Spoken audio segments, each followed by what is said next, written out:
దీవెనలతో తృప్తి పరచి నన్ని స్థితిలో నీవు నిలిపినావు.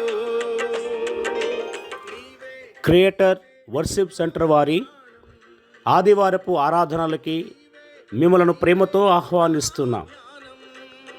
మొదటి ఆరాధన మంగంపేట అగ్రహారమునందు ఉదయం 9 గంటల నుంచి 11 గంటల వరకు. రెండవ ఆరాధన పుల్లంపేట నందు 11 గంటల నుండి 1 గంట వరకు. మూడవ ఆరాధన రైల్వే కోడూరు నందు అన్నపూర్ణ ఫంక్షన్ హాల్ నందు సాయంత్రం 4 గంటల నుండి 6 గంటల వరకు. రండి, దైవ దీవెనలు పొందండి. ఈ నూతన సంవత్సరంలో దేవుడు మీ కొరకు చేయనున్న గొప్ప కార్యాలు మీరు మీ కుటుంబాలు అనుభవించాలని ప్రార్థన.